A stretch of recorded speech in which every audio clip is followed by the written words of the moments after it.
Bonsoir Émilie. Le rôle du pharmacien n'a jamais été aussi important depuis le début de la crise sanitaire, hein. En effet, tout à fait, on a été sur le front tout de suite et on a essayé de faire au mieux notre travail au plus proche de la population. Alors en décembre dernier, les pharmaciens ont été formés pour réaliser des tests antigéniques. Comment vous avez accueilli vos nouvelles missions? Avec grand enthousiasme et grand plaisir, hein, puisque en effet notre profession évolue et on aura de plus en plus de missions à faire et celle-ci était très importante et nous avons mis notre métier pour essayer voilà, d'aider au mieux et d'aider au dépistage. Et avec les vacances d'été, vous constatez un boom des demandes de tests antigéniques. On a pu apercevoir parfois des files d'attente à l'entrée des pharmacies, hein. Tout à fait, tout à fait. Depuis fin juin, début juillet, ça ne cesse d'augmenter. Donc, pour diverses raisons, soit pour les vacances, soit pour aller voir les familles, ou alors les touristes qui viennent aussi et qui n'ont pas anticipé la demande de tests et donc pour aller dans les restaurants, les bars ou les hôtels ont besoin de faire des tests. Est-ce que vous avez pu chiffrer le nombre de tests effectués quotidiennement? Non, sincèrement, j'ai pas la notion exacte de chiffre parce qu'après, ça varie d'une pharmacie à l'autre, hein.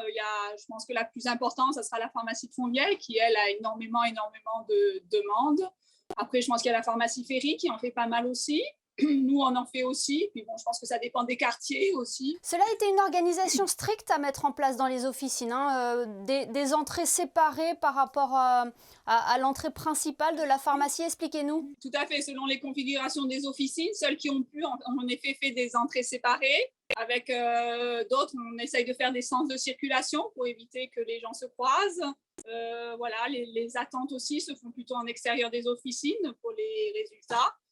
Mais oui, en effet, c'est toute une organisation de planning. Il faut que tout se glisse pour aussi servir les autres patients. Donc, oui. Alors il ne faut pas oublier aussi votre rôle de conseil auprès de la clientèle. Vous avez régulièrement des questions concernant la Covid-19 ou même la vaccination? Oui, oui, oui, régulièrement, tout à fait. Beaucoup de gens qui se posent des questions, qui doutent encore. Donc, on essaie de les rassurer, de leur expliquer, de les orienter vers le Covid Center, qui sont très, très bien, hein, qui, depuis le début, assurent que ce soit au niveau de la vaccination ou des tests, ont un rôle très important.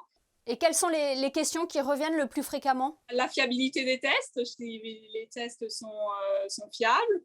Et puis, oui, puis la vaccination aussi, là, pour rassurer les gens au niveau des risques du vaccin ARN. Vous leur expliquez justement ce type de vaccin, le vaccin Pfizer, qu'est-ce qu'un ARN messager? Il y a des personnes un petit peu encore réticentes, on va dire. Ce que les gens ne savent pas, c'est que en fait, ça fait depuis près de 50 ans que les scientifiques travaillent dessus.